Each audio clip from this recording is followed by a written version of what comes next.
We become hated, whether we do good or evil. You believe you're in control, that your decisions are your own, forged in the rational chambers of your mind. You think that when you stand your ground, when you argue, when you resist, you're exercising free will. But what if that feeling of control is the very mechanism of your capture? What if the most sophisticated form of power isn't about breaking your will, but about weaponizing the ideal version of yourself you so desperately want to be? The truly powerful, the skilled manipulators, don't need to force your hand. They don't target your weaknesses or your fears. They target something far more potent, something you'll defend with more fire than anything else: your own ego. They figured out that your ego, your deep, instinctual need to be seen as smart, capable, strong, and fundamentally good, is a leash. And the most brilliant part? They don't even have to pull it. They just hand it to you and watch as you pull it yourself, forcing you to act exactly as they want, all while you believe you're defending your own identity. This isn't a video about their power over you. It's about the power you unknowingly surrender when they make you fight their battles for them, just to prove you are who you think you are. And by the end of this, you will see the invisible strings, not so you can cut them, but so you can finally let them go. The invisible battlefield, understanding the ego's role. Before we get into the traps, we have to understand the battlefield. And that battlefield is your ego. In our culture, ego is a dirty word. We think of arrogance, of show-offs, of an inflated sense of self. But we need to be more precise. Forget the caricature of the boasting narcissist. The ego we're talking about is much more subtle and universal. Think of your ego as the tireless press secretary of your mind. Its main job isn't to find the truth, it's to protect your public image, both to the world and, more importantly, to yourself. It's constantly seeking validation, maintaining a consistent story about who you are, and avoiding the deep, primal shame of being seen as inadequate. The ego's greatest fear isn't failing, it's being exposed as a fraud. This press secretary is obsessed with your identity. If you believe you're an intelligent person, its job is to collect evidence of your intelligence and spin anything that suggests otherwise. If you see yourself as a kind soul, the ego will highlight every charitable act and conveniently forget the selfish moments. It rewrites history to keep the story flattering and coherent. It filters reality not to lie to you, but to protect you from the psychological pain of cognitive dissonance, that uncomfortable feeling of holding two conflicting beliefs about yourself. And this is exactly where the manipulator finds their way in. The powerful don't fight your mind's press secretary. They don't storm the briefing room and announce that you're not actually smart or good. That would just put your guard up. You'd see them as an enemy and fight back. Instead, they do something far more insidious. They walk up to the podium, hand your ego a pre-written press release, and say, "I believe this is what you were planning to say."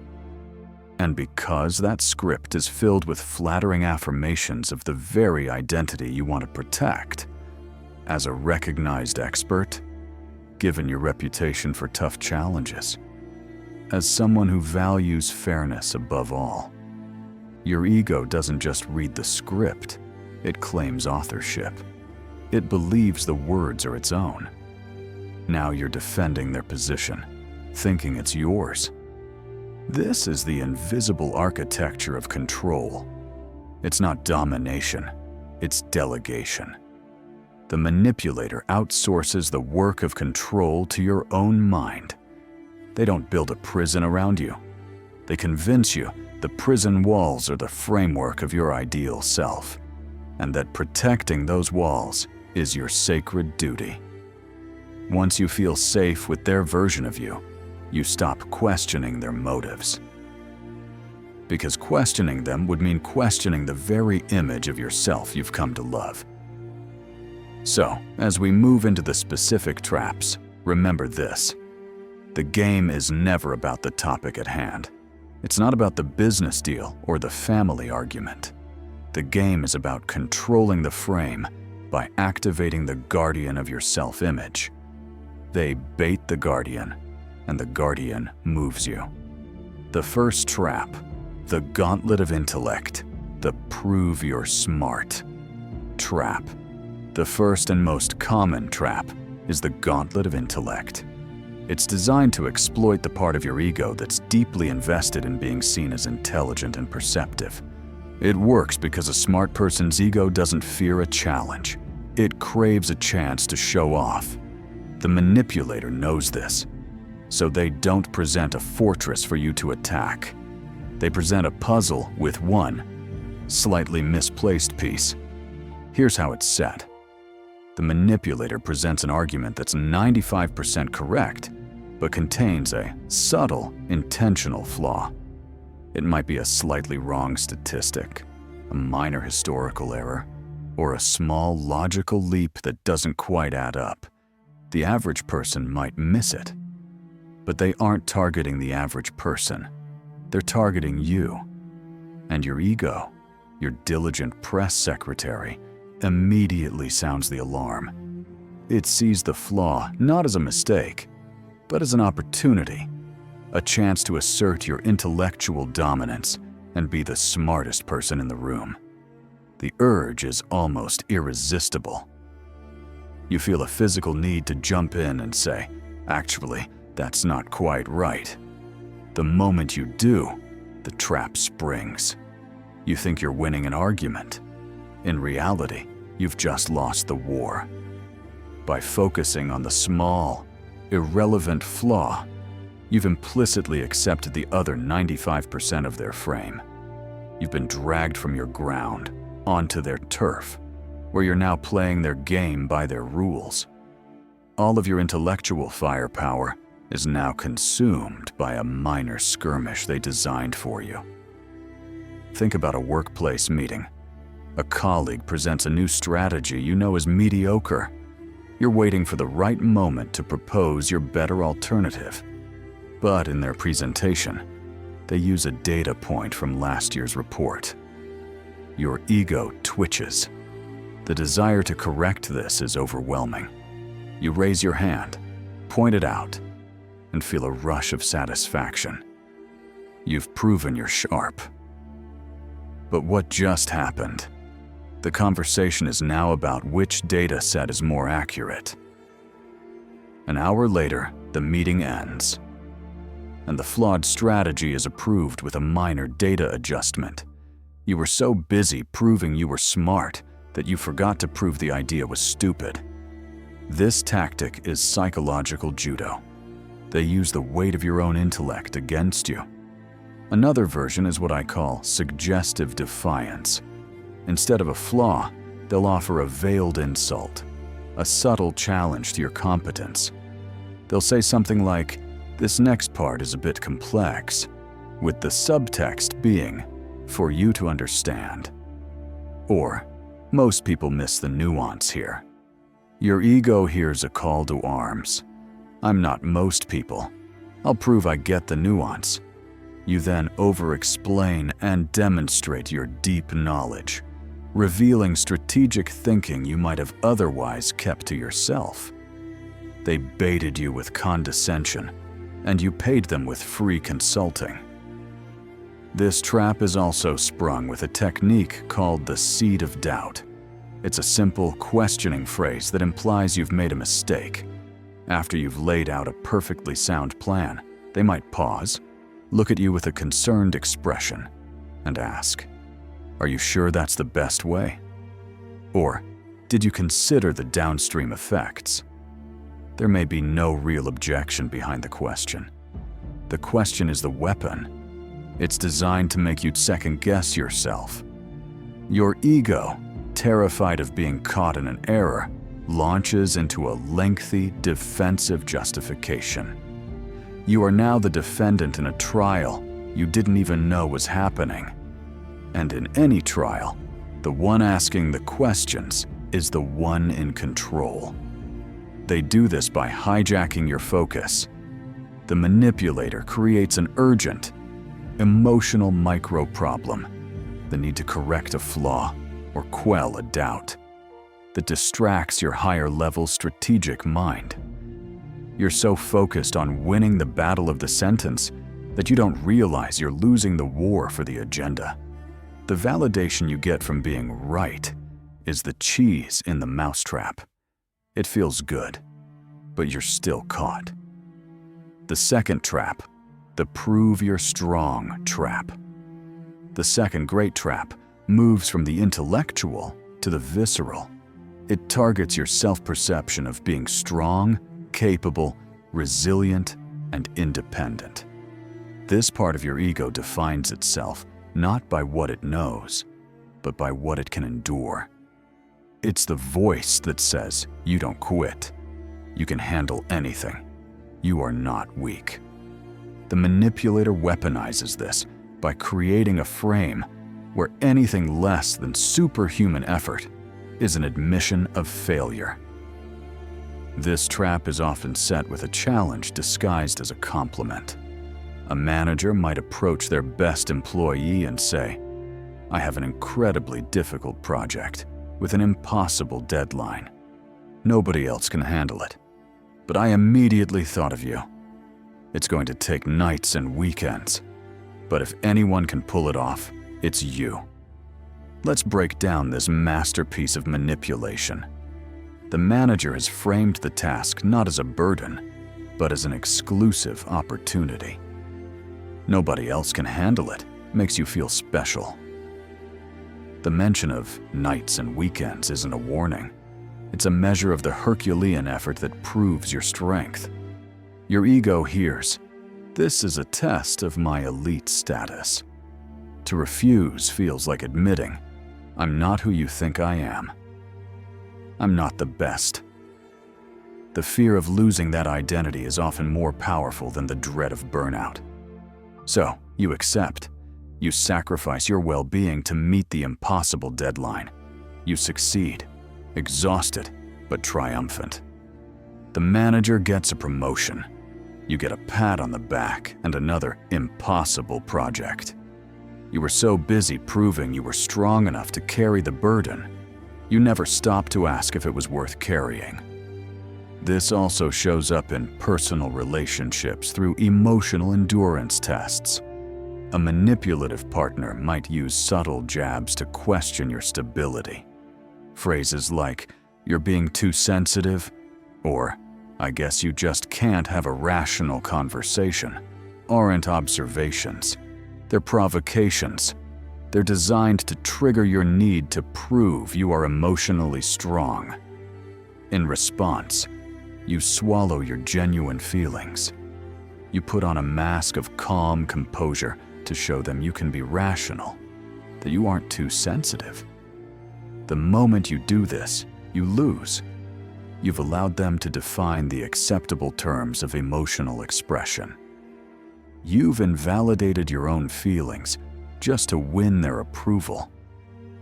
Now, they know they can cross your boundaries, and if you react, they can just deploy the "you're too sensitive" accusation to silence you. Your need to be seen as unflappable becomes the very tool they use to batter you emotionally. A broader version of this is the glorification of hustle culture. The narrative that equates sleepless nights and constant stress with ambition is a massive ego trap. Your ego latches onto this identity. You find yourself boasting about how little you've slept, wearing burnout like a badge of honor because it proves you're a grinder. You're proving your strength to a system that doesn't care about your well-being, all because you're terrified that stepping off the hamster wheel is an admission of weakness. The core of this trap is the framing of refusal as failure. The manipulator creates a scenario where saying no or setting a boundary is presented as a character flaw. Your ego would rather endure immense suffering than face the perceived shame of inadequacy. They light the fire, and you willingly walk through it just to prove you're fireproof. We're about to dive into the third and most personal of these traps. But before we do, take a moment.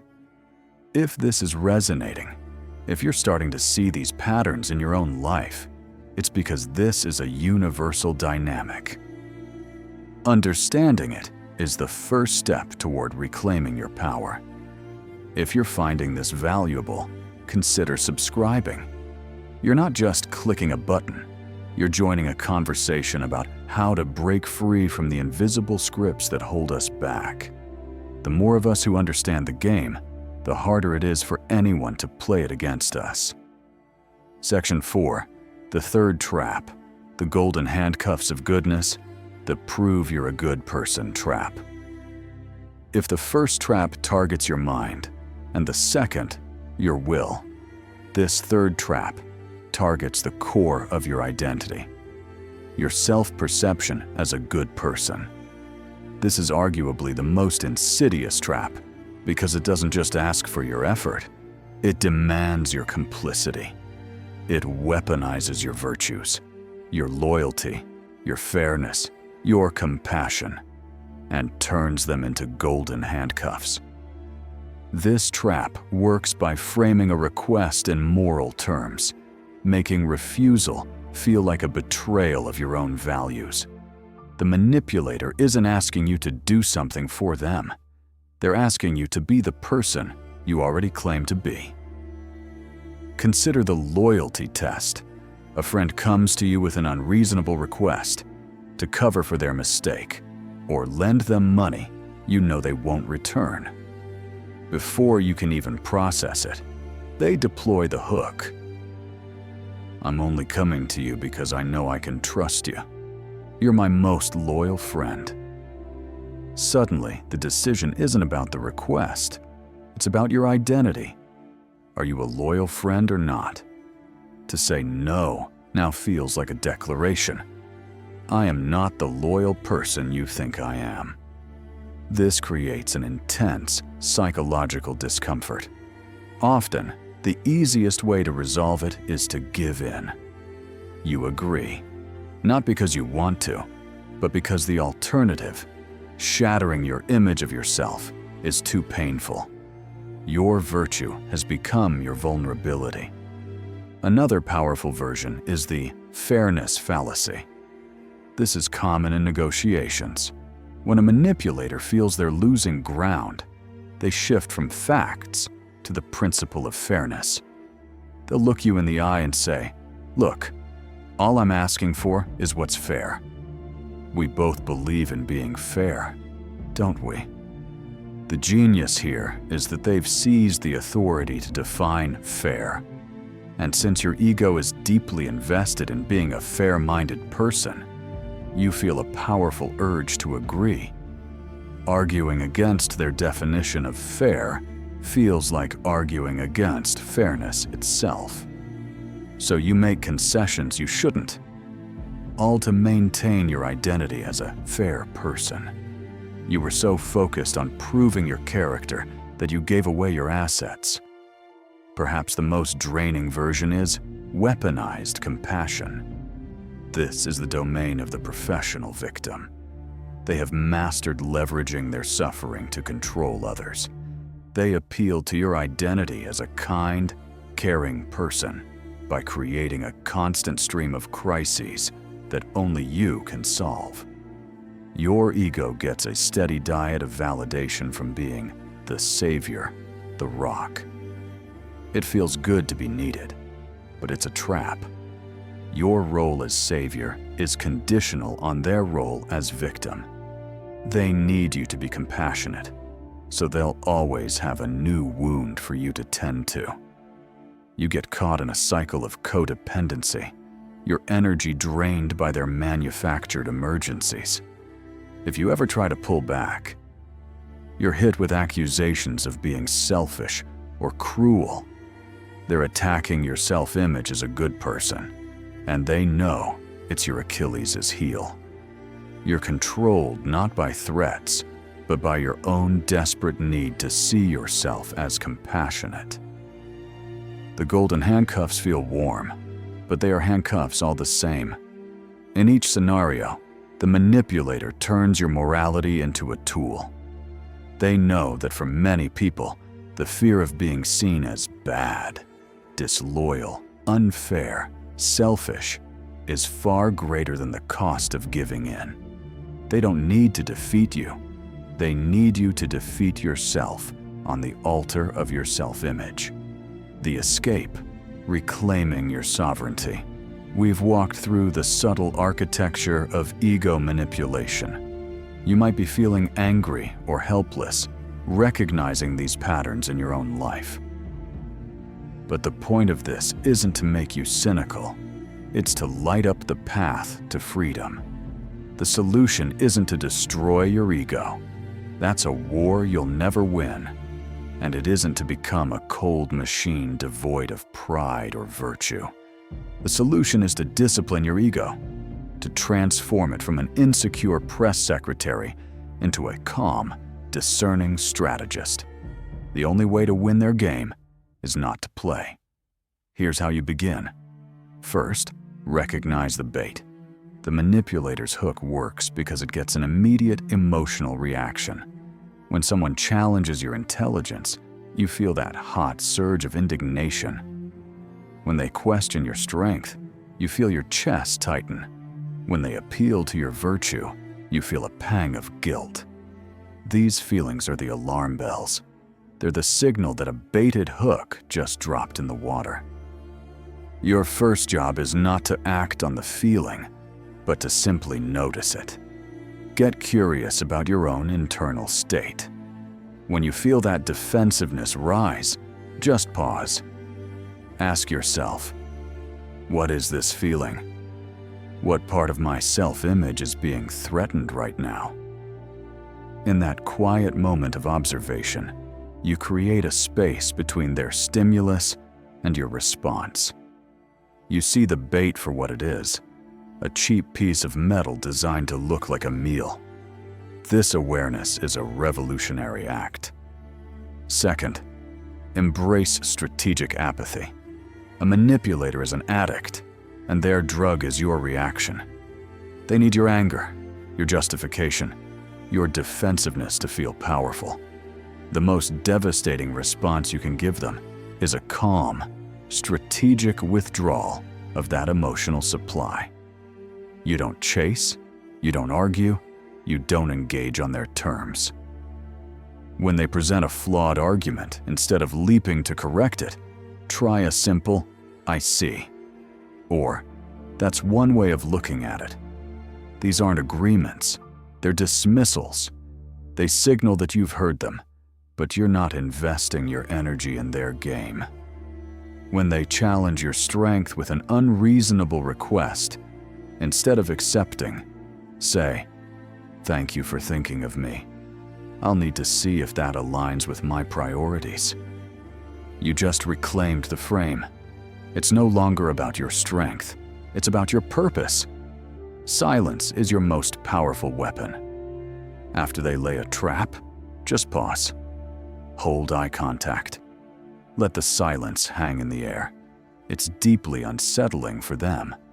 They'll often start talking again, nervously, and in their attempt to fill the void, they will expose their true intentions. You win not by speaking, but by creating a vacuum they feel compelled to fill. Third, and most importantly, anchor to your true north. These ego battles are so effective because they distract you from your real purpose. The way to defeat this is to have a clear, unwavering sense of your own mission. Before you react, ask yourself one question. Does responding to this serve my ultimate goal? Will winning this petty argument help you build a more loving family? Will burning yourself out on this project get you closer to the career you actually want? Will proving you're a good person by lending money you can't afford secure your financial future? Almost always, the answer is no. This question shifts your perspective from emotional to strategic. The interaction is no longer a threat to your identity. It's a simple cost-benefit analysis of your time and energy, your most valuable resources. Anchoring to your purpose gives you a reason to ignore the bait. It lets your ego find validation, not from someone else's fleeting approval, but from the steady progress you make toward what truly matters. For years, you may have believed power was about being the loudest voice, the sharpest mind, the strongest person. You thought your identity was a fortress that needed to be defended at all costs. Today, you've seen the truth. That fortress was a cage, and the people who urged you to defend it weren't your saviors. They were your jailers. They didn't build the walls. They just convinced you they were beautiful. The power they held was never really theirs. It was an illusion, granted to them every time you agreed to play the role they cast for you. The brilliant expert, the tireless workhorse, the selfless saint. Every time you stepped onto their stage to prove you were worthy of the part, you handed them the script to your life. Reclaiming your power isn't about writing a better script. It's about walking off their stage entirely. It's the quiet realization that you are the audience, director, and actor of your own life. You don't need anyone else's validation to be the protagonist. True power isn't proving them wrong. It's realizing you have nothing to prove. When you can face a challenge to your intellect and remain silent. When you can hear your strength questioned and choose your well-being. When you can face an attack on your goodness and hold your boundaries.